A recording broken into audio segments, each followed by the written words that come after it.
Good morning, students.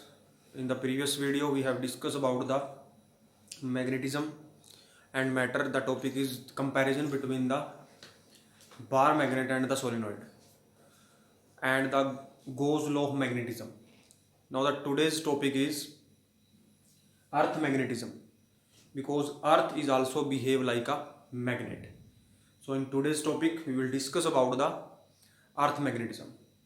So first of all, if we perform an activity, if we take a bar magnet and suspended it in the middle with a thread, and if it's freely suspended, it is always pointed in the north-south direction.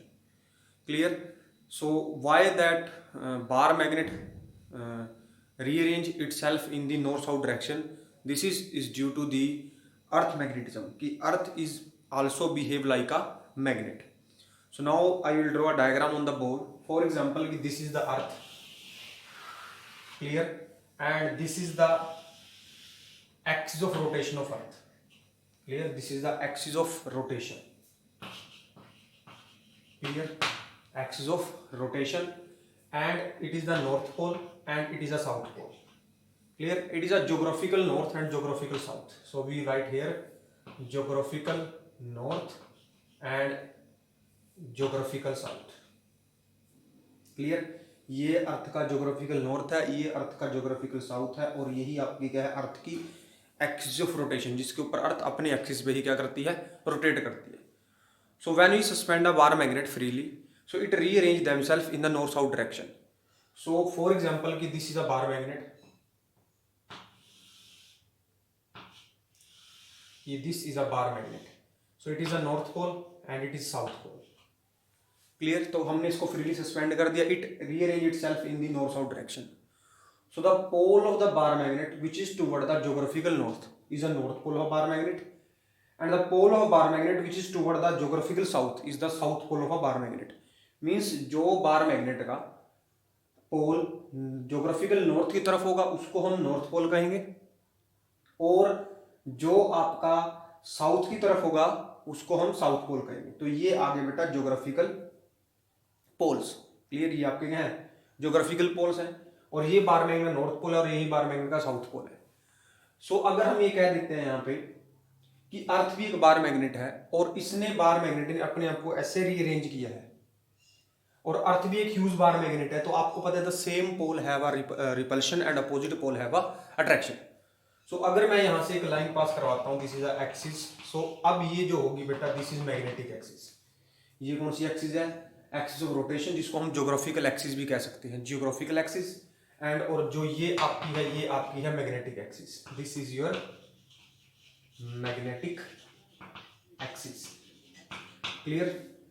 सो अगर यहाँ पे बार magnet north pole है और यहाँ पे south pole है, तो यहाँ पे अर्थ का क्या होगा, नॉर्थ पोल होगा या साउथ पोल होगा.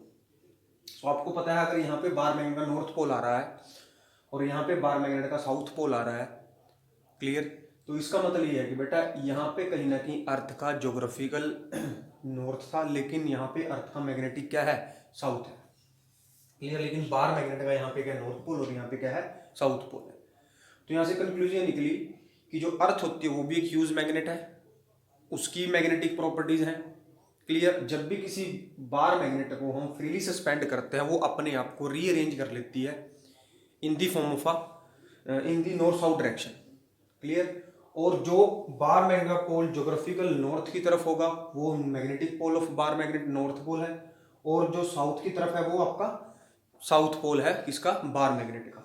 लेकिन एक्चुअल में जब हम अर्थ के लिए हम मैग्नेटिक फील्ड लाइन ड्रॉ करते हैं, क्लियर, तो अर्थ के लिए अगर हम ये कह देते हैं कि इफ ये जो है ये बार मैग्नेट अर्थ के सरफेस के अंदर है, तो अगर इसके लिए हम मैग्नेटिक फील्ड लाइन ड्रॉ करते हैं, तो एक मैं ड्रॉ करके दिखा देता हूं आपको कि आप यहाँ पे क्या देखोगे, ये एक ही लाइन ऐसे आएगी और यहां से जो लाइन निकलेगी लाइक दिस, क्लियर, ये ऐसा हुआ, क्लियर. तो हमने बार मैग्नेट में देखा था कि जो बाहर लाइन चलती है वो चलती है नॉर्थ से साउथ, क्लियर. लेकिन जब हम अर्थ के लिए ड्रॉ करते हैं तो वहां पे साउथ टू नॉर्थ है, इसका मतलब कॉन्ट्राडिक्ट हो गया, क्लियर. कहने की बात यह है कि जहां पे बार मैग्नेट का नॉर्थ पोल है वहां पे अर्थ का मैग्नेटिक साउथ है, और जहां पे बार मैग्नेट का साउथ पोल है वहां पे अर्थ का मैग्नेटिक नॉर्थ पोल है, मीन्स अर्थ के अंदर दो एक्सिस हैं, this we say that the magnetic axis and this we say that the geographical axis. और ये दोनों एक्सिस कभी भी कोइंसाइड नहीं करती, कोइंसाइड मतलब कभी भी एक दूसरे के ऊपर नहीं होती, means they are have an angle between them, जिसको हम ये कह देते हैं कि अगर ये एंगल है, this angle is 11.3 degree. Clear? So क्या एंगल है इसके बीच में? Magnetic axis and geographical axis. Geographical axis मतलब geographical north, geographical south. Magnetic axis means magnetic north, magnetic south. ये दोनों कभी भी एक दूसरे के ऊपर नहीं होंगे, they have an angle between them, और वो जो एंगल है वो आपका होगा 11.3 डिग्री। तो ये अर्थ के मैग्नेटिक फील्ड के बारे में बातें थी जो हमने डिस्कस की हैं। जो सबसे पहले आपका साइंटिस्ट था जिसने इसके बारे में बात की, उसका नाम था विलियम्स गैलबर्ट। तो विलियम्स गैलबर्ट ने कहा था कि जो अर्थ है उसके कोर के अंदर एक ह्यूज मैग्नेट है। क्लियर? लेकिन उसके बाद बहुत सारी थ्योरी आई, उन थ्योरी ने अलग अलग से अर्थ की मैग्नेटिक प्रॉपर्टी होने की बातें कही। इसका एक और एग्जांपल है कि अगर हम कोई आयरन पीस लेते हैं और उसको हम under the deep earth, if we can say that, कि अगर उसको हम अर्थ के सरफेस के अंदर डाल देते हैं थोड़े टाइम के लिए, सो जो आयरन का पीस है वो भी मैग्नेटिक प्रॉपर्टी गेन कर लेता है। तो मतलब वो किस वजह से है? वो हुआ अर्थ के मैग्नेटिज्म की वजह से। इसके बाद हम देखेंगे कि क्या कारण है अर्थ के मैग्नेटिक बिहेवियर के। नेक्स्ट आपका है कोजेज ऑफ अर्थ मैग्नेटिज्म, कि अर्थ का मैग्नेटिज्म क्यों है। इसकी बेटा अलग अलग साइंटिस्ट की अलग अलग थ्योरी हैं, हम 3-4 थ्योरी को डिस्कस करेंगे। जो पहली थ्योरी थी उसके अंदर ये कहा गया था कि अर्थ के जो कोर है बेटा उसके अंदर बहुत सारे magnetic material like iron, nickel and this, and due to this magnetic material earth have a magnetic field. और जो अर्थ का मैग्नेटिक फील्ड की स्ट्रेंथ है बेटा that is equal to 10⁻⁻⁵ tesla. Clear? लेकिन वो मैग्नेटिक मटेरियल हैं जो वो इतने इनफ नहीं है कि जिससे इतना फील्ड सेट हो सके, मतलब अर्थ का फील्ड इतना हो सके, मीन्स वो थ्योरी फिर रिजेक्ट होगी। दूसरा जो आया था कि जो अर्थ के एटमॉस्फेयर है उसके अंदर बेटा बहुत सारे चार्जेस हैं।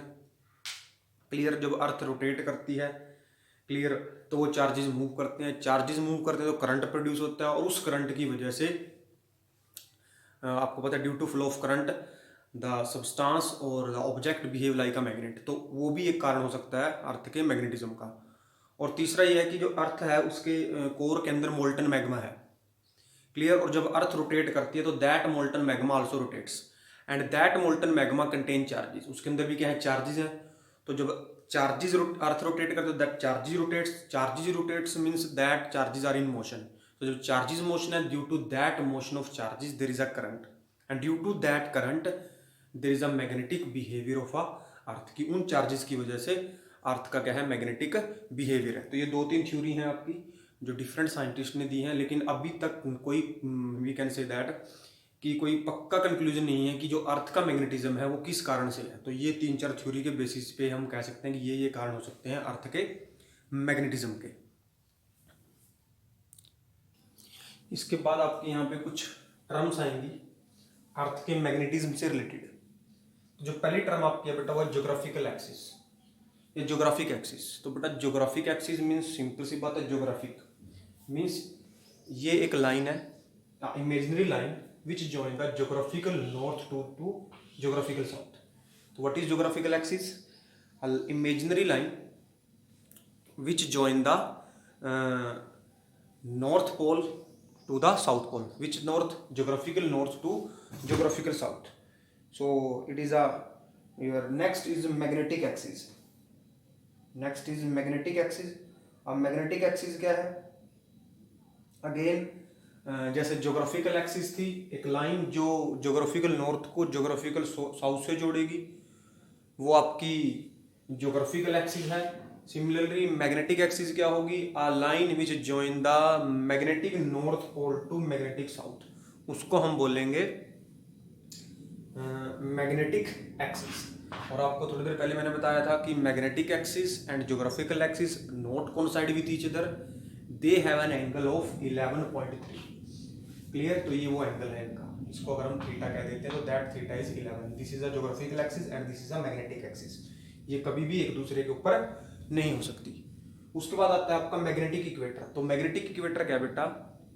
The magnetic equator is a greater circle, magnetic equator is a greater circle on the earth, perpendicular to the magnetic axis, कि ये एक ग्रेटर सर्कल है इसके ऊपर, अर्थ के ऊपर। जो मैग्नेटिक इक्वेटर है आपका, this is a greater circle, magnetic equator is a greater circle which is perpendicular to the magnetic axis. तो आपकी अगर ये मैग्नेटिक एक्सिस है, इसके ऊपर अगर हम एक सर्कल ड्रॉ कर देते हैं लाइक दिस, क्लियर। अगर ये हम ऐसे ड्रॉ करते हैं तो ये तो इसके अलोंग हो गया, लेकिन ये सर्कल इसके क्या है, परपेंडिकुलर है, तो ये आपका आ गया magnetic equator, this is magnetic equator, clear. अगर आपने ज्योग्राफिकल इक्वेटर ड्रॉ करना है तो सिंपल सी बात है कि ये आपकी क्या थी, मैग्नेटिक एक्सिस थी, तो इसका ये आया। अगर हमने ज्योग्राफिकल इक्वेटर ड्रॉ करना है तो that is this, so this is a geographical equator. Means what is geographical equator and what is magnetic equator? Greater circle on the earth which is perpendicular to the, अगर हम magnetic equator draw कर रहे हैं तो that is perpendicular to the magnetic axis, and if we draw a geographical equator which is perpendicular to the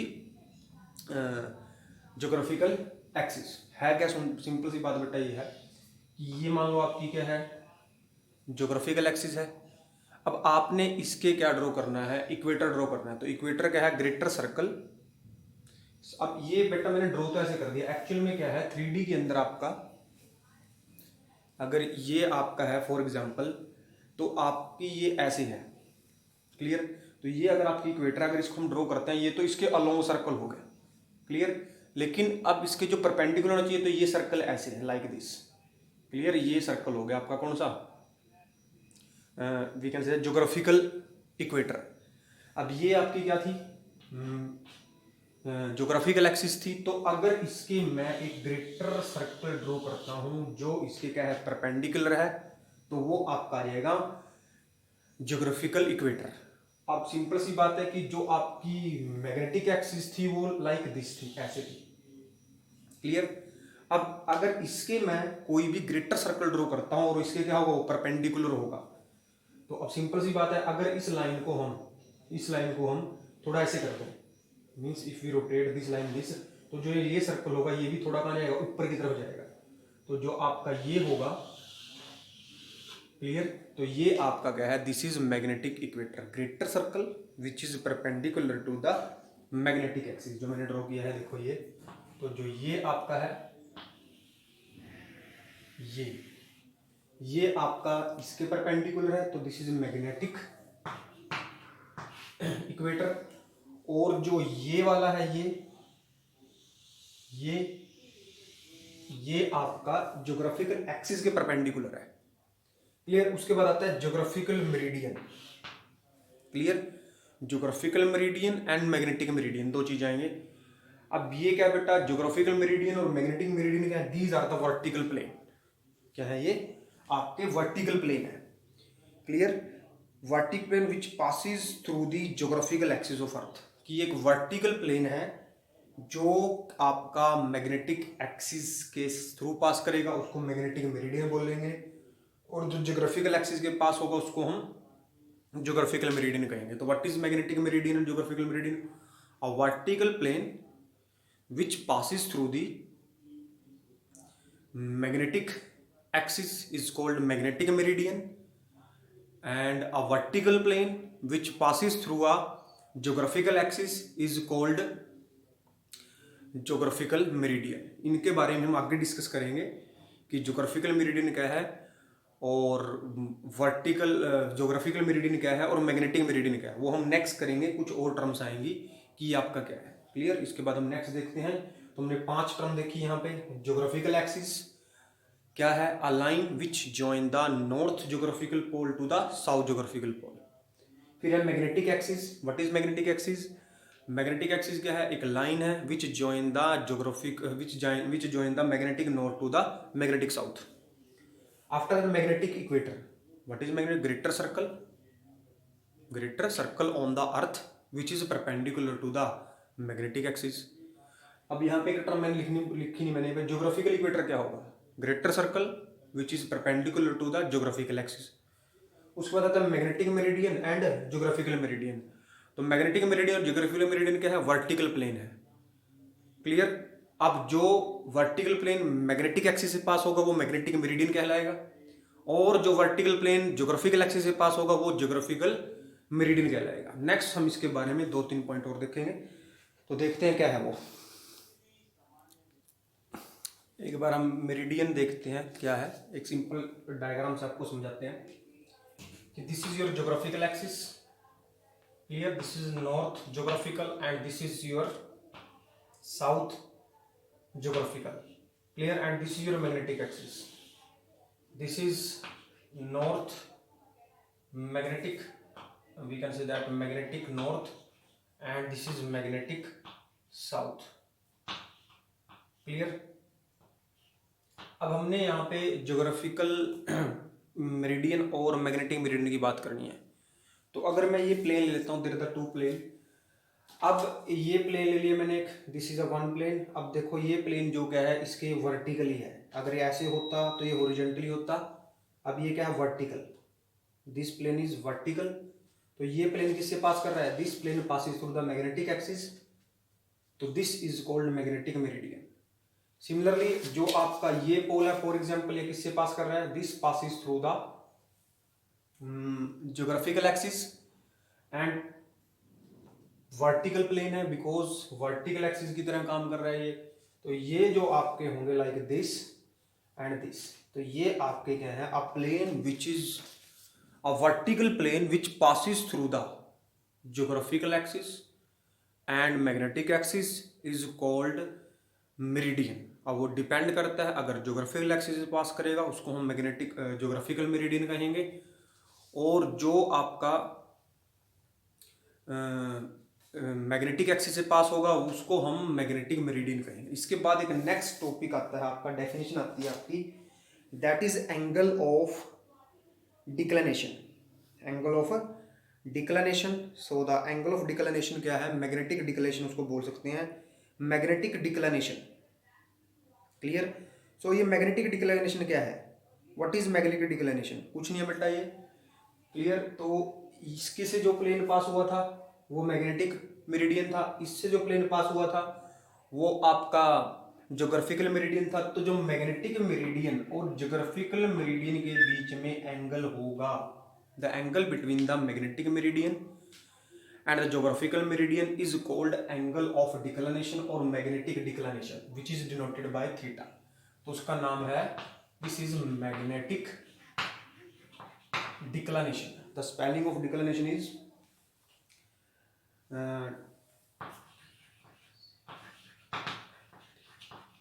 this is known as declination, magnetic declination. So what is magnetic declination? The angle between the geographical meridian and the magnetic meridian is called magnetic declination, clear। So ये आपकी एक नई term आई है, इसको हम कहते हैं, this term is known as magnetic declination। So magnetic declination क्या है, एंगल है, किसके बीच में, 2 प्लेन थे। फॉर एग्जाम्पल ये आपका कौन सा प्लेन था, we can say that this is a magnetic meridian and this is a geographical meridian। तो इन दोनों के बीच में जो एंगल होगा उस एंगल को हम बोलेंगे मैग्नेटिक डिक्लिनेशन, क्लियर। तो इसके बाद हम आगे देखते हैं, नेक्स्ट टर्म आपकी क्या है, नेक्स्ट एंगल ऑफ डीप हमने डिस्कस कर रहे हैं। Previously we have discuss angle of declination, और angle of dip means angle of inclination. जो एंगल ऑफ डिक्लिनेशन था that is the angle between the magnetic meridian and the geographical meridian. तो मैंने क्या किया यहाँ पे कि first we draw, this is a plane, that is a plane which is passes through the magnetic axis and this plane is a magnetic meridian, clear. And this is another plane which is passes through the geographical axis, is known as geographical meridian. तो हमने 2 plane लिए थे, clear. ये वो 2 plane है जो हमने 2 plane लिए थे, एक किससे, कि जो ये प्लेन है, ये वाला प्लेन ये मैग्नेटिक एक्सिस से पास किया, और जो ये प्लेन था ये किससे पास किया, ज्योग्राफिकल एक्सिस। तो इन दोनों ने एक दूसरे को इंटरसेक्ट किया, तो हम कह देते हैं कि ये लाइक दिस है ये, क्लियर। तो एक प्लेन आपका ये है और एक प्लेन ये है, और ये इन दोनों के बीच में जो ये एंगल है बीच में, clear. So this angle this angle is known as angle of declination, ये इन दोनों के बीच में जो एंगल है। तो अब हमने बात करनी है एंगल ऑफ इंक्लिनेशन की बात करनी है।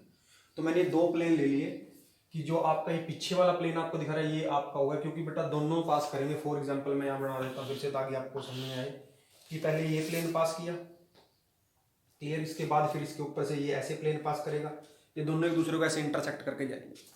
और जो ये एंगल था, this angle theta is known as angle of declination था, क्लियर। अब जब ये दोनों पास करेंगे, दोनों प्लेन ने ऐसे पास किया एक दूसरे में से, क्लियर। तो अब यहाँ पे एक और एंगल आएगा, that angle is known as angle of declination which is represent by delta. तो मैंने यहाँ पे दोनों प्लेन को रिप्रेजेंट किया है। So this plane is which passes through the magnetic axis, so it is a magnetic meridian, and this plane is passes through the geographical axis, so this is a geographical meridian। और ये इन दोनों के बीच में angle है, कौन सा, एंगल ऑफ डिक्लिनेशन, जिसको हमने थीटा से रिप्रेजेंट किया है। अब हम बात करेंगे दिस एंगल, ये एंगल है, इस एंगल को हम बोलते हैं एंगल ऑफ इंक्लिनेशन या एंगल ऑफ डीप। अब एंगल ऑफ डीप क्या है, तो भाई जो ये प्लेन था आपका, जो ये आपका प्लेन था जो किससे पास कर रहा था, मैग्नेटिक एक्सिस से पास कर रहा था, क्लियर। तो जो आपका ये वाला कंपोनेंट है, ये मैग्नेटिक फील्ड का हॉरिजॉन्टल कंपोनेंट है, मतलब मैग्नेटिक फील्ड ऑफ अर्थ का हॉरिजॉन्टल कंपोनेंट।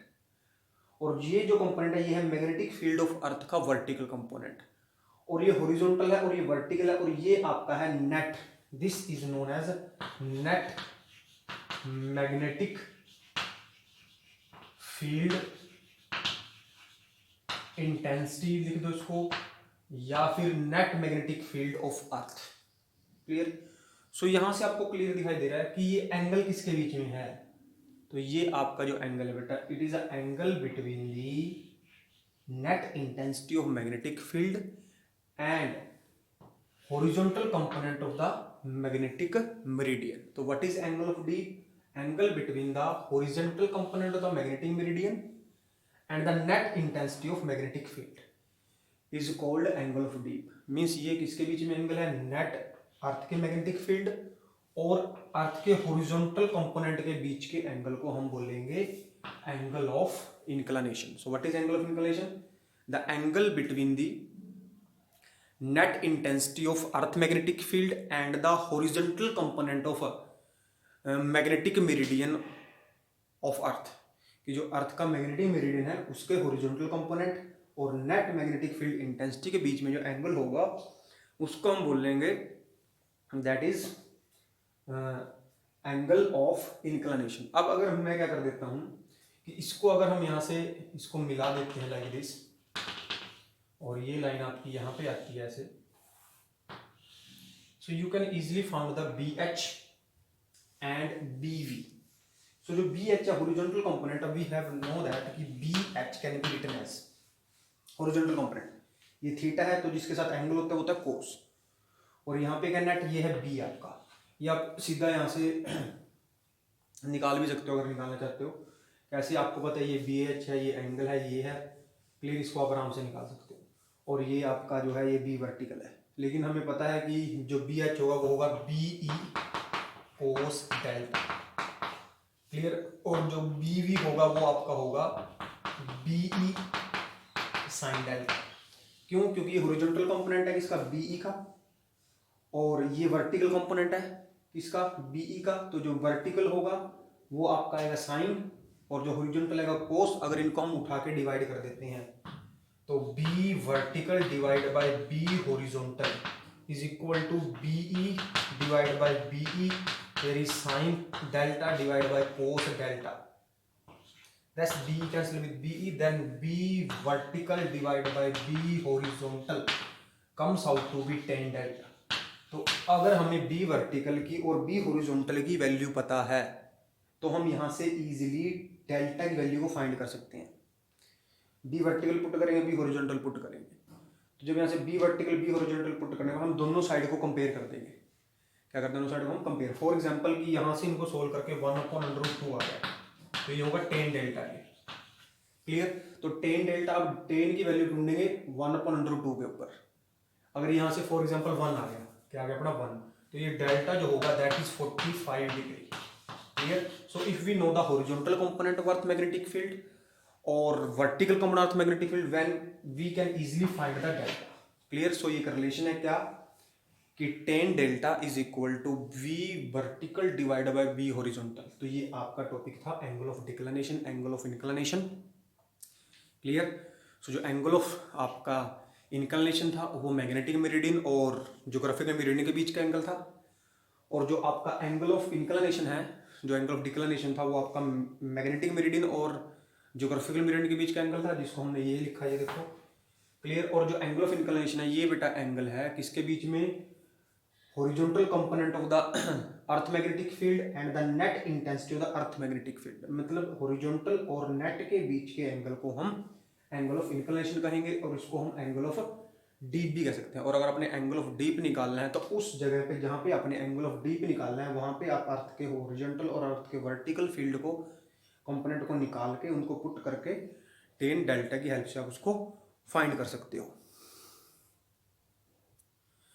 तो इसके बाद बेटा आपकी नेक्स्ट जो टर्म आते हैं, इंपॉर्टेंट टर्म्स हैं, इनको देखना। तो नेक्स्ट आपकी टर्म है मैग्नेटाइजेशन एंड मैग्नेटिक इंटेंसिटी। ठीक है। तो मैग्नेटाइजेशन से पहले हमने मैग्नेटाइजिंग फील्ड की बात करनी है कि व्हाट इज मैग्नेटाइजिंग फील्ड। तो कोई भी मैग्नेटिक फील्ड, क्लियर, जब किसी अदर सब्सटेंस को, मीन्स ऐसा कोई सब्सटेंस है जो हमने किसी को, means we will take a substance, उसको हमने किसी मैग्नेटिक फील्ड में रख दिया और उस मैग्नेटिक फील्ड ने उसको मैग्नेटाइज कर दिया, तो उसको हम बोलते हैं मैग्नेटाइजिंग फील्ड। कि ऐसा फील्ड जो किसी भी सब्सटेंस को मैग्नेटाइज कर सकता है उसको हम बोलते हैं मैग्नेटाइजिंग फील्ड। क्लियर। इजी है। फॉर एग्जांपल ये चौक है, मैंने इसको एक फील्ड में रख दिया, क्लियर, उस फील्ड ने इसको मैग्नेटाइज कर दिया, मतलब इसके पास मैग्नेटिक प्रॉपर्टी आ गई, तो वो जो फील्ड है वो है मैग्नेटाइजिंग फील्ड, और इसने जो प्रॉपर्टी गेन की है उसको बोलते हैं मैग्नेटाइजेशन। समझ में आई बात सभी को। तो मैग्नेटाइजेशन है कि किसी भी, पहले मैग्नेटाइजिंग फील्ड कि वो फील्ड जो किसी सब्सटेंस को मैग्नेटाइज करता है उसको मैग्नेटाइजिंग फील्ड कहते हैं, और उस मैग्नेटाइजिंग फील्ड की वजह से जो किसी सब्सटेंस ने मैग्नेटिक प्रॉपर्टी को गेन किया है उसको बोलते हैं magnetization. So what is magnetization and what is magnetizing field. So the magnetic field which magnetize a substance place in it is called magnetizing field. The degree or extent to which a substance is magnetized when placed in a magnetizing field is called magnetization. Clear? तो what is magnetizing field? Magnetizing field क्या है कि कोई भी field जो किसी substance को magnetise कर सकता है उसको मैग्नेटाइजिंग फील्ड कहते हैं।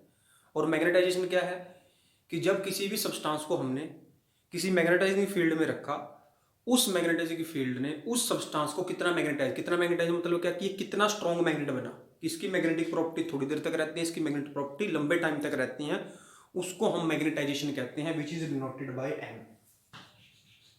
सो व्हाट इज मैग्नेटाइजेशन। मैग्नेटाइजेशन का मीनिंग है कि किसी मैग्नेटाइजिंग फील्ड ने किसी सब्सटेंस को कितना मैग्नेटाइज किया है और कितना डिग्री और कितना एक्सटेंट तक उसको उसने मैग्नेटाइज कर दिया, तो उसकी है magnetization, which is represent by M. इस चौक का एग्जांपल ले लेते हैं कि पहले ये कोई मैग्नेट नहीं था, लेकिन जब इसको किसी मैग्नेटिक फील्ड में रखा तो ये एक मैग्नेट बन गया। तो जब ये एक मैग्नेट बनेगा तो बेटा इसके ऊपर दो पोल होंगे, north pole and south pole होंगे, तो ऑब्वियस है अगर ये मैग्नेट है दो पोल एग्जिस्ट करेंगे, वो नॉर्थ पोल हो गया, साउथ पोल हो गया, उनके बीच में गैप भी होगा, तो यहाँ पे मैग्नेटिक डायपोल मूवमेंट आ गई। क्या आ गई यहाँ पे मैग्नेटिक डायपोल मूवमेंट। तो अब मैग्नेटाइजेशन क्या है। सो एक्चुअल में the magnetization is the ratio of net magnetic dipole moment, small m we will represent here, net divided by per unit volume। तो ये सब्सटेंस की वॉल्यूम होगी, इस वॉल्यूम में कितनी मैग्नेटिक डायपोल मूवमेंट आई है, किसकी वजह से, किसी मैग्नेटाइजिंग फील्ड की वजह से, उसको मैग्नेटाइजेशन कहते हैं। So again I am repeating, magnetization क्या है और मैग्नेटाइजिंग फील्ड क्या है। कि मैग्नेटाइजिंग फील्ड क्या है, कोई भी फील्ड जो किसी सब्सटेंस को मैग्नेटाइज कर सकता है उसको मैग्नेटाइजिंग फील्ड कहते हैं। और मैग्नेटाइजेशन क्या है कि उस मैग्नेटिक फील्ड ने उस सब्सटेंस को कितना डिग्री या कितना एक्सटेंट तक मैग्नेटाइज किया है जिसको उसके फील्ड में रखा गया था। क्लियर। और जो मैग्नेटाइजेशन इसको रिप्रेजेंट करेंगे कैपिटल एम के साथ, और ये है क्या, it is a ratio of magnetic dipole movement, magnetic dipole movement पर यूनिट वॉल्यूम। अब यहाँ पे हमने मैग्नेटिक डायपोल मूवमेंट क्यों बोला, उस सब्सटेंस के लिए, क्योंकि ये सब्सटेंस पहले मैग्नेट नहीं था, लेकिन जब इसको मैग्नेटिक फील्ड में रखा ये मैग्नेटाइज हो गया। अगर ये मैग्नेटाइज हो गया तो ये मैग्नेट बन गया। अगर ये मैग्नेट बना है तो इसका नॉर्थ पोल होगा, इसका क्या होगा, साउथ पोल होगा। नॉर्थ पोल है, साउथ पोल है, separated by some distance, so they have a dipole movement. और डायपोल मूवमेंट कितने एरिया पे डिस्ट्रीब्यूट हुई है, कितनी वॉल्यूम पे डिस्ट्रीब्यूट हुई है, उसको हम बोलते हैं मैग्नेटाइजेशन।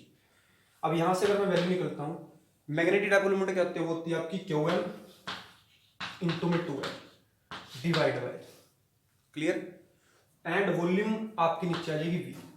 अब क्यू एम क्या है, जिसकी वजह से मैग्नेट बना, उन दोनों की पोल स्ट्रेंथ, और 2l क्या उनके बीच का गैप। अगर मैं यहां से वॉल्यूम लिखता हूं कि मान लो ये कोई सब्सटेंस था, क्लियर, ये इसका नॉर्थ पोल है, इसका साउथ पोल है, इसकी लेंथ कितनी है 2l है, और इसका एरिया क्या है, तो इसकी वॉल्यूम आप क्या कहोगे, वॉल्यूम होता है एरिया इंटू में हाइट। तो एरिया इंटू लेंथ, इसकी जो वॉल्यूम होगी बन जाएगी a इंटू में 2l, क्लियर। अब आप कहोगे सर वॉल्यूम, क्योंकि इस जो सब्सटेंस है उसकी हमने लेंथ को 2l लिया है, तो जो वॉल्यूम होगी दैट इज a इंटू में 2l। तो ये al के साथ al क्या हो गया आपका 2 कैंसिल हो गया, तो यहां से जो वैल्यू है वो आ गया आपकी क्यू एम अपॉन में a, क्लियर। तो ये आपको आ गई थी क्यू एम अपॉन में a, क्लियर। तो ये आपका आ गया magnetization is equal to the pole strength per unit area of cross section, clear. तो अगर मैं यहां से देखता हूं कि जो मैग्नेटाइजेशन आ गई वो क्या है, pole strength per unit area, because Q M is divided by Q M is the pole strength and A is the area. अगर हम इसकी यूनिट निकालना चाहते हैं तो हम मैग्नेटिक डायपोल मोमेंट की यूनिट लिख सकते हैं, क्लियर, और साथ में वॉल्यूम की यूनिट लिख सकते हैं। तो जो मैग्नेटिक डायपोल मोमेंट थी वो थी क्यू एम इंटू में 2l। तो जो क्यू एम था उसकी यूनिट अपनी आई थी, पूरी इसकी यूनिट थी अपनी एम्पियर मीटर स्क्वायर, क्लियर।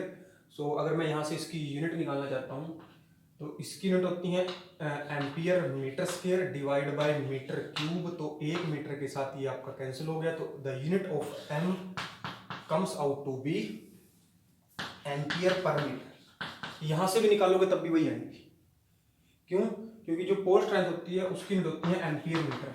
नीचे है आपका एरिया, तो एरिया होगी एम्पियर का, सॉरी एरिया होती है मीटर स्क्वायर। तो एक इसके साथ ये कैंसिल हो जाएगा, तो इसकी यूनिट आएगी ampere per metre. So this is the unit of magnetization. तो ये आपका टॉपिक था मैग्नेटाइजेशन एंड मैग्नेटाइजिंग फील्ड। तो मैग्नेटाइजिंग फील्ड जो किसी सब्सटेंस को मैग्नेटाइज करे उसको मैग्नेटाइजिंग फील्ड कहते हैं। और मैग्नेटाइजेशन क्या होता है कि उस फील्ड ने किसी सब्सटेंस को कितना मैग्नेटाइज किया है उसको मैग्नेटाइजेशन कहते हैं, जिसको हम एम से लिखते हैं। और मैग्नेटाइजेशन हमने पढ़ लिया, it is the ratio of net magnetic dipole moment and volume. तो उसको सोल्व करके हमारे पास एट द एंड आया कि जो मैग्नेटाइजेशन है वो आपका है pole strength per unit area of cross section. इसके बाद आपका है magnetic induction and magnetic intensity. First of all the magnetic induction represented by B and magnetic intensity represented by H. अब मैग्नेटिक इंडक्शन क्या है उसको हम समझते हैं कि हमने एक सोलेनोइड ले लिया, क्लियर, हमने कर लिया एक सोलेनोइड, इसमें से हमने करंट पास करवा दिया, क्लियर। जब इसमें से करंट पास करवाएंगे तो इसका कुछ मैग्नेटिक फील्ड होगा, we say that its magnetic field is BO which is equal to mu naught Ni which we have find in the chapter number 4, clear. अब हमने क्या किया, इसके अंदर एक सब्सटेंस रख दिया, कोई भी सब्सटेंस, तो इस सोलेनोइड की वजह से ये सब्सटेंस भी क्या हो गया, मैग्नेटाइज हो गया, इसका भी कुछ ना कुछ फील्ड होगा, क्लियर। तो उस फील्ड को मैंने बोल दिया कि जो फील्ड है दैट इज BM। अब यहाँ पे BO क्या है, we can say that applied field. BO क्या है, अप्लाइड फील्ड। अप्लाइड मींस जो सोलेनोइड ने अप्लाई किया है। और BM क्या है कि ड्यू टू दैट सोलेनोइड कि this substance get magnetize and its field is BM। और पिछले चैप्टर में अभी पिछले पार्ट में हमने पढ़ा है कि जो भी कोई मैग्नेटाइजिंग फील्ड है जो किसी सब्सटेंस को मैग्नेटाइज करता है उसको हम मैग्नेटाइजेशन कहते हैं। और जो ये BM होगा that BM is depend on M। किस पे डिपेंड करता है, M पे डिपेंड करता है कि जो सब्सटेंस हमने इसके अंदर रखा है वो कितने एक्सटेंट तक मैग्नेटाइज होता है किसी भी मैग्नेटिक फील्ड के अप्लाई करने से, वो डिपेंड करता है उसकी मैग्नेटाइजेशन के ऊपर। तो यहां से हम लिख सकते हैं कि जो BM है that is directly proportional to M and that BM can be written as mu naught M। अब ये जो mu naught है इसको कहते हैं हम एब्सोल्यूट परमिबिलिटी। ये मीडियम के ऊपर डिपेंड करती है, ये मीडियम की वैल्यू है कि मीडियम क्या है यहाँ पे। तो ये है absolute permeability, we can say that it can be use for vacuum. अब जो टोटल फील्ड होगा B, this is magnetic induction. अब ये पूरा जो फील्ड होगा किसका फील्ड होगा यहाँ पे, क्योंकि यहाँ पे एक सोलेनोइड भी थी, उसका फील्ड क्या है, B नोट है, और उस सोलेनोइड की वजह से यहाँ पे ये सब्सटेंस भी क्या हो गया, मैग्नेटाइज हो गया, उसका फील्ड क्या है, BM है। तो यहाँ पे जो टोटल फील्ड है, जिसकी वजह से हम कहते हैं कितना फील्ड इंड्यूस हो गया, टोटल जो टोटल फील्ड इंड्यूस हुआ है वो आपका जो फील्ड है that is BO plus BM। So this is known as magnetic induction. इसको बोलेगा मैग्नेटिक इंडक्शन करेंगे। अब यहां से BM ऐसे रह जाएगा, अगर हम B नोट ऐसे रखते हैं तो BM की वैल्यू अपनी आ गई म्यू नोट M। अब जो M है वो मैग्नेटाइजेशन है, म्यू नोट आपकी परमिबिलिटी है, और B नोट की वैल्यू भी आप यहां से पुट कर सकते हो mu naught NI। So this comes out to be B। तो B आपका आ गया, this B is known as magnetic induction. Clear. Magnetic induction पूछना, ये है सम किसका, अप्लाइड का और इंड्यूस का। Applied means B note apply किया था, उस B नोट की वजह से BM इंड्यूस हुआ है, तो अप्लाइड और इंड्यूस फील्ड के सम को हम मैग्नेटिक इंडक्शन कहते हैं। क्लियर। नेक्स्ट हम देखेंगे magnetic intensity H। So actually magnetic intensity क्या है, so magnetic intensity we can write it the ratio of applied magnetic field to the magnetic permeability. So the H is equal to applied field is B naught. B naught हमने field apply किया था जो solenoid का था, और ये substance आपका magnetise हो गया था, तो जो B नोट अपॉन में mu naught means absolute permeability. Clear. So अगर मैं यहाँ से B नोट निकालता हूँ that comes out to be mu naught H, mu naught into में H। क्लियर। तो ये B नोट आ गया कि जो अप्लाइड फील्ड है वो किस पे डिपेंड करता है, एब्सोल्यूट परमिबिलिटी पे, और उस फील्ड की इंटेंसिटी, मतलब फील्ड कितना इंटेंस है। अगर मैं ये दोनों वैल्यू यहाँ पे पुट करता हूँ, मीन्स B नोट की वैल्यू, तो ये जो B था magnetic induction that comes out to be, क्या आएगा यहाँ से, mu naught H plus mu naught M। Clear. और अगर मैं यहाँ से म्यू नोट को कॉमन ले लेता हूँ, किसको कॉमन लिया हमने, म्यू नोट को, तो B is equal to mu naught comes out to be out, here is H plus M। Clear. क्या आ गया आपका यहाँ पे H प्लस M। अब H क्या है, मैग्नेटिक फील्ड इंटेंसिटी है, और M यहाँ पे क्या है, मैग्नेटाइजेशन है। क्लियर। अब इस म्यू नोट को नीचे ले तो B divide by mu naught is equal to H plus M। Clear. और यहां से जो आपका H आएगा that H comes out to be B divide by mu naught minus M। तो कहीं ना कहीं जो मैग्नेटिक फील्ड इंटेंसिटी है, जो मैग्नेटिक फील्ड इंटेंसिटी है वो किस पे डिपेंड करती है, मैग्नेटाइजेशन पे डिपेंड करती है। और जो मैग्नेटाइजेशन है वो किस पे डिपेंड करती है, वो मटेरियल पे डिपेंड करती है, कितना इजीली वो मैग्नेटाइज हो सकता है और कितना एक्सटेंट से वो क्या हो सकता है, मैग्नेटाइज। और जो B था, B आपका है टोटल फील्ड, मतलब total induce field. Total induce field मतलब क्या, कि sum of the field applied and plus sum of the field we can say that induce, की जो फील्ड आपका अप्लाई किया था हमने अप्लाई किया था B नोट। क्लियर। उस B नोट की वजह से जो हमने सोलेनोइड के अंदर कोई सब्सटेंस डाला था वो भी क्या हो गया था, मैग्नेटाइज हो गया था, तो उसका फील्ड था BM। तो B नोट और BM का सम आपका क्या था, B था। अब यहां से हम यूनिट के बारे में डिस्कस कर लेते हैं कि what is the unit of H, कि H की यूनिट क्या होगी। क्लियर। सो अगर मैं यहां से H की यूनिट निकालता हूं, क्लियर, तो H इज इक्वल टू था अपना B note divide by mu naught. Clear. अब जो B नोट है वो फील्ड है, तो फील्ड की यूनिट होगी टेस्ला। अगर मैं म्यू नोट की यूनिट निकालता हूं तो आप चले जाओ वहीं पे B is equal to mu naught upon में 4 पाई 2I bye R।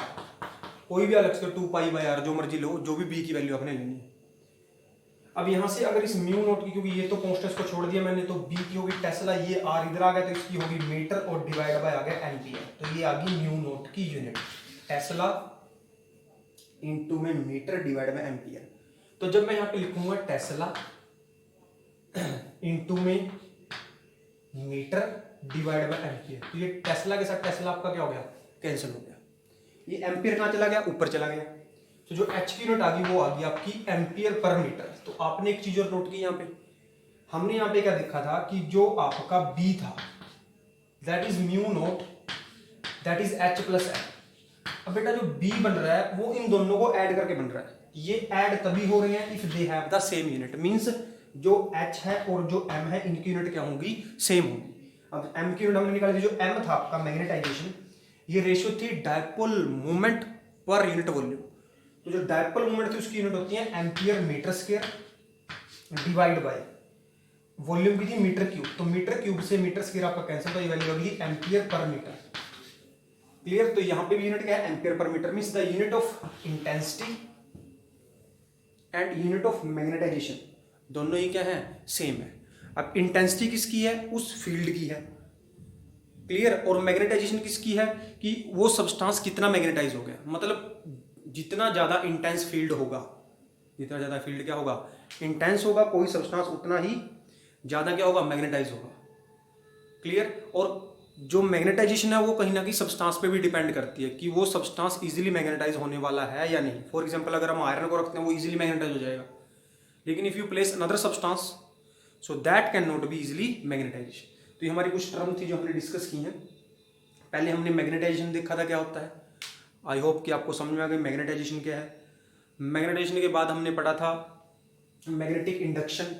Magnetic induction क्या था, एक्चुअली मैग्नेटिक इंडक्शन का सम है किसका, अप्लाइड प्लस इंड्यूस, तो उसको मैग्नेटिक इंडक्शन कह दिया हमने।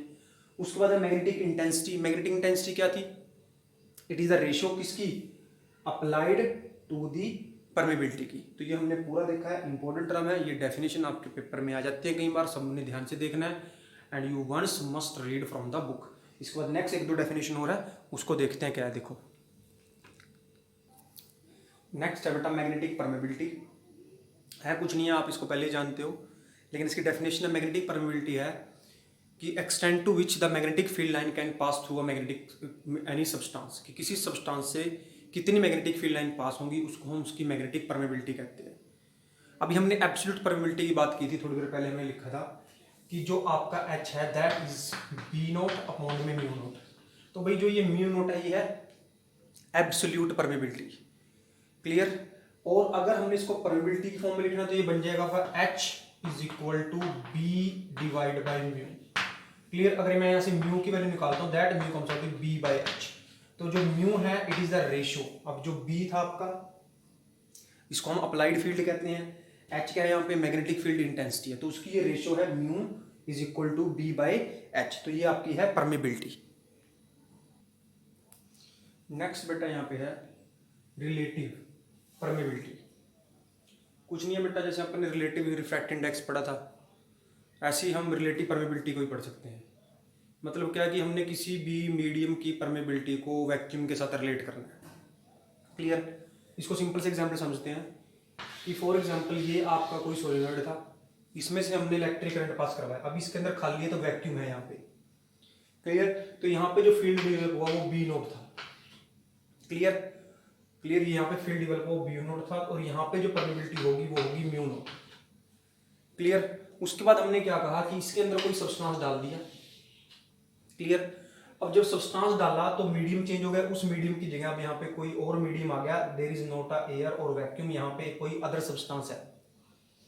और इसके बाद हमने कहा था कि ये सब्सटेंस ही मैग्नेटाइज हो गया और इसका जो फील्ड है वो बन गया Bm, और जो Bm और B नोट का सम था उसको हमने कह दिया B। क्लियर। तो अब इसका जो फील्ड है वो बन गया B और इसकी जो परमेबिलिटी है उसको कह दिया हमने म्यू।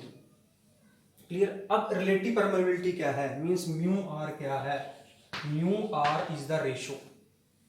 किसकी रेशियो है ये, B divide by B naught. किसकी रेशियो बेटा ये, B divide by B naught, कि B divide by B naught की आपकी क्या है रेशियो। अब B क्या था, B था इंड्यूस फील्ड और मैग्नेटिक इंडक्शन की, जो बाद में आया किसी मीडियम को इंट्रोड्यूस करवा दिया आपने। क्लियर। और B नोट आपका क्या है, that is we can say that applied. अब अगर मैं यहां से इन दोनों की वैल्यू निकालता हूं तो B यहां से क्या होगा बेटा, सिंपल है, B होगा म्यू एच, और यहाँ पे हमने कह दिया कि जब म्यू नोट है तो B नोट है। और इसी से अगर मैं लिखता हूँ यहाँ पे, जैसे पहले लिखा था मैंने जैसे हमने लिखा था H is equal to that is B naught by mu naught, और यहीं से फिर परमिबिलिटी जब हमने निकाली वो आई थी B/H। तो अगर मैं दोनों वैल्यू को यहाँ रखता हूँ, किसकी, B की और B0 की, तो B आ जाएगा μH और B0 क्या आ गया, μ0H। तो ये H से H कैंसिल किया, तो μR क्या है, ये आपकी रिलेटिव परमिबिलिटी है। रिलेटिव परमिबिलिटी क्या, μR is the relative permeability, the ratio of, किसकी रेशियो है ये, permeability in a medium to the permeability in the vacuum. Means actual में it is the ratio of permeability of medium to the permeability to the vacuum. ये वही है बेटा refractive index जो हमने पढ़ा था, रिफ्रैक्टिव इंडेक्स एन को एन कहते थे आपको, एक होता अपना n12 करते थे 1 2, तो n1 divide by n2 means refractive index of medium second, refractive index of medium first. अब ये है रिलेटिव परमिबिलिटी, अब ये था रिलेटिव रिफ्रैक्टिव इंडेक्स। अब रिलेटिव परमिबिलिटी क्या है, मीडियम का, जिस मीडियम के हम कोई भी मीडियम ले लेते हैं, डिवाइड बाय एब्सोल्यूट। क्लियर, तो ये आपकी है रिलेटिव परमिबिलिटी। तो रिलेटिव परमिबिलिटी कुछ नहीं है बेटा, रेशियो है किसकी, परमिबिलिटी की, किसके रिस्पेक्ट में, वैक्यूम के रिस्पेक्ट में। क्लियर, अगर मैं कहता हूँ यहाँ पे एयर है और यहाँ पे मैंने लिख दिया आयरन, तो रिलेटिव परमिबिलिटी ऑफ आयरन। अब रिलेटिव परमिबिलिटी ऑफ आयरन होगी किसके रिस्पेक्ट में निकलेगी, वैक्यूम के रिस्पेक्ट में निकलेगी। तो यहाँ पे आ जाएगा μR is equal to relative permeability of iron is equal to permeability of iron divide by absolute permeability of air और वैक्यूम। तो ये आपकी टॉपिक था मैग्नेटिक परमिबिलिटी। क्या है बेटा, ये रेशियो है किसकी, that is applied to the absolute. अगर इसको हमने एब्सोल्यूट के अंदर लिखना है तो μ0 आएगा, अगर अकेला परमिबिलिटी लिखना है तो μ आएगा, अगर हमने रिलेटिव लिखना है तो आपका μR आएगा। और जो आपका μR है, जो आपका क्या है μR है, और मैं यहाँ लिख सकता हूँ कि जो आपका μ है बेटा, क्या आपका जो μ, क्लियर, जो म्यू आपका है दैट इज μ0 इनटू में μR भी लिख सकते हैं हम यहाँ से।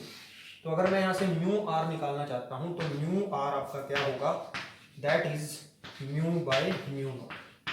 क्लियर, तो ये आपका टॉपिक था magnetic permeability, extend to which magnetic field line passes through a substance is called permeability. 3 तरह की होती है, एब्सोल्यूट, रिलेटिव एंड परमेबिलिटी। तो परमेबिलिटी के लिए म्यू है तो म्यू होगा B/H, एब्सोल्यूट होगी B0/H0, और रिलेटिव क्या है, रेशियो है किसकी, वी कैन से रिलेटिव जो परमेबिलिटी है वो रेशियो होगी किसकी, permeability to the absolute permeability. तो ये आपका टॉपिक था which is known as relative permeability. इसकी यूनिट भी आप निकाल सकते हो बेटा, यहाँ से अगर निकालना चाहते हैं, we can find the unit of this. So क्योंकि इसकी होती है टेस्ला, क्लियर, और अभी H की निकाल के हैं वो थी एम्पियर पर मीटर। क्लियर, तो इसकी यूनिट बन जाएगी टेस्ला मीटर पर एम्पियर, इसकी भी हम यूनिट निकाल सकते हैं। और अभी हमने क्या कहते हैं, H को भी हमने लिखा था पहले, H का एक और फॉर्मूला भी लिख सकते हो आपकी, जो H था आपका वो था आपका B0 डिवाइड बाय μ0। अगर हम सोलेनोइड ले रहे हैं तो सोलेनोइड का जो फील्ड होता है वो होता है μ0 Ni होता है आपका। क्लियर, तो अगर मैं यहाँ पे इसकी जगह μ0 Ni पुट कर देता हूँ तो ये μ0 से μ0 का जगह कैंसिल, तो आपका जो H है वो आ जाएगा Ni मतलब नंबर ऑफ टर्न इनटू में करंट। जो मैग्नेटिक फील्ड इंटेंसिटी है वो किसी भी करंट कैरिंग कंडक्टर की वो डिपेंड करेगी उसके अंदर कितनी टर्न और उसमें से कितना करंट पास हो रहा है। जितनी ज़्यादा टर्न होगी, जितना ज़्यादा करंट होगा, उतना ही फील्ड होगा इंटेंस होगा। जितना फील्ड इंटेंस होगा उतना ईजिली वो किसी सब्सटेंस को क्या कर सकता है, मैग्नेटाइज कर सकता है। नेक्स्ट आपका टॉपिक है मैग्नेटिक सब्सिबिलिटी। अब तक हमने बात की थी क्या, कि कोई मैग्नेटिक फील्ड कितना इजीली किसी को मैग्नेटाइज करेगा, कि मतलब कोई फील्ड के किसी भी फील्ड के अंदर हमने किसी सब्सटेंस को रख दिया। तो अब तक हमने सब्सटेंस की बात नहीं की थी, हमने सिर्फ फील्ड की बात की थी कि फील्ड कितना इंटेंस है, फील्ड की इंटेंसिटी कितनी है और कितना जल्दी किसी सब्सटेंस को मैग्नेटाइज करेगा। अब जो मैग्नेटिक सब्सिबिलिटी है वो डिपेंड करती है सब्सटेंस के ऊपर।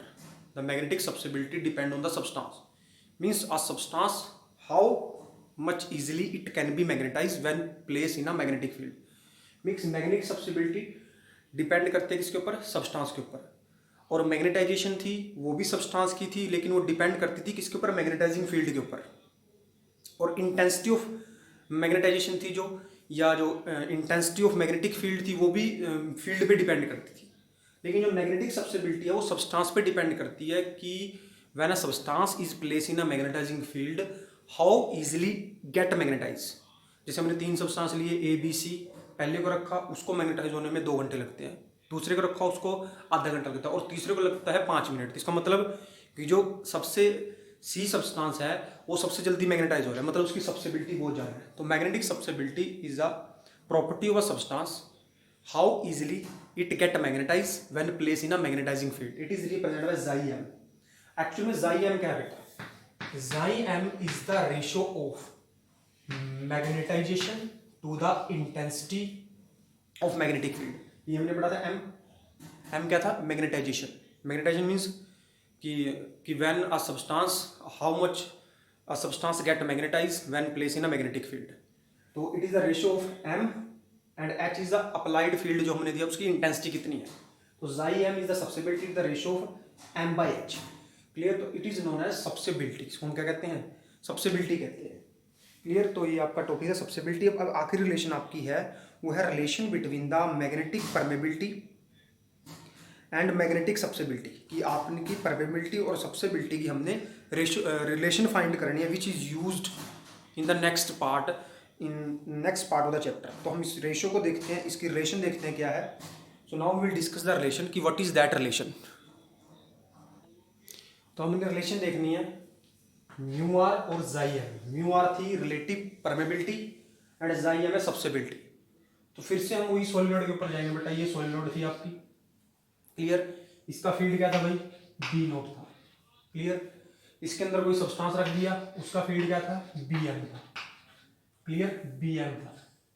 और जो टोटल फील्ड हुआ, जो इंडक्शन हुई टोटल, वो आई बी। तो बी की वैल्यू आपकी थी B naught plus B M. Clear? तो B naught plus B M था आपका यहाँ से। तो यहीं से मैं लेके चलता हूँ कि जो बी है वो आपका है B naught plus B M. और हमने लिखा था कि जो बी एम है वो डिपेंड करता है मैग्नेटाइजेशन, ये सब्सटेंस कितने एक्सटेंट तक मैग्नेटाइज हो सकता है। तो जो बी एम था that is directly proportional to M and this B M is equal to mu naught M. Clear? तो ये बी था आपका, यहां पर मैं लिख दिया गया B naught plus mu naught M. यहां तक पहुंचेंगे हम। इस बी नोट की वैल्यू हमने निकाल ली थी कहां से? जब मैंने लिखा था क्या कि जो एच आपका है वो आपका है B naught divide by mu naught. Clear? तो यहां से हम अब निकालेंगे बी नोट की वैल्यू। ये आपके एच इंटेंसिटी की बात करें जब हम, तो यहां से जो बी नोट होगा in place of B naught we can write here that is mu naught H plus mu naught M. Clear? यहां से हमने म्यू नोट को कॉमन ले लिया और एच प्लस एम आ गया आपका यहां से। तो यहां तक हम पहुंच गए थे। अब हमने यहाँ पे जाई बनाना है, हमने यहाँ पे म्यू आर बनाना है। तो इसके लिए हम क्या करेंगे? सबसे पहले आपका यहाँ पे बी है। क्लियर? अगर मैं दोनों साइड आपका एच से डिवाइड कर देता हूँ, यहाँ पे भी एच आ गया और यहाँ पे भी एच आ गया। क्लियर? तो ये आ गया बी बाई एच। तो अब हम फिर से यहीं पे आ जाते हैं कि एच किसके इक्वल है? That is B by mu. Simple सी बात है। अगर एच है B naught by mu naught, ये एब्सोल्यूट के लिए था और अकेला परमेबिलिटी लिखना है तो एच होगा बी बाई म्यू के इक्वल। तो यहां से अगर इस एच को मैं इधर ले आता हूं तो म्यू आपका आ गया B by H. Clear? In place of B by H क्या लिख सकते हैं? म्यू लिख सकते हैं। इस एच को हम अंदर लेके जाएंगे तो यहाँ पे आ गया आपका एच और यहाँ पे भी आपका क्या आ गया? एच आ गया। तो ये एच से एच क्या होगा? कैंसिल। तो B by H that is mu is equal to, ये बन गया म्यू नोट इंटू में 1 plus H by M by H. यहां तक पहुंच गए हम। इसके बाद नेक्स्ट आपका क्या है? अब इस म्यू नोट को उठा के मैं नीचे ले आया तो mu by mu naught is equal to 1 plus M by H. अब अगर मैं म्यू बाई म्यू नोट की बात करता हूं, अभी पिछले टॉपिक में करके हैं रिलेटिव परमेबिलिटी किसकी है? परमेबिलिटी की और एब्सोल्यूट परमेबिलिटी की रेशियो है ये। तो इसकी जगह लिखता हूं मैं mu R is equal to 1 plus H by M. H by M chi M. तो ये आपका आ गया जाई एम। तो ये रिलेशन आएगी इसके बीच में रिलेटिव परमेबिलिटी एंड सब्सिबिलिटी। इसका हम आगे यूज करेंगे to describe the various substance dia para and ferro. तो आज का ये टॉपिक था बेटा, इसको ध्यान से देखना है। अगर किसी डेफिनेशन में कहीं पे भी कोई डाउट आता है तो आपने बताना है। नेक्स्ट आपकी एक वीडियो रहती है वो आपका सिर्फ 15 से 20 मिनट का रहेगा वो। तो उस 15 से 20 मिनट के अंदर हम जिस टॉपिक में आपको डाउट होगा उसको हम दोबारा डिस्कस कर सकते हैं। ये सारी आपकी इंपॉर्टेंट टर्म्स हमने डिस्कस की हैं। किसी भी टर्म में कहीं पे भी कोई डाउट हो तो आपने बताना है। तो this is over for today. So now see it, complete it. After that only one video left of this chapter, or we can say that हाँ एक न्यूट्रल पॉइंट वाला टॉपिक आपके सिलेबस में नहीं है। इसके बाद आपकी सिर्फ एक 15 से 20 मिनट की वीडियो रहती है इस चैप्टर की, वो भी कुछ नहीं है, डाया पैरा फेरो 3 तरह के मैग्नेटिक सब्सटेंस है, उनको हमने एक्सप्लेन करना है। अगर इनमें से किसी टॉपिक में कोई डाउट है तो आपने बताना है, ताकि जो नेक्स्ट वीडियो हो उसके अंदर 5-10 मिनट हम डाउट को ले सकें।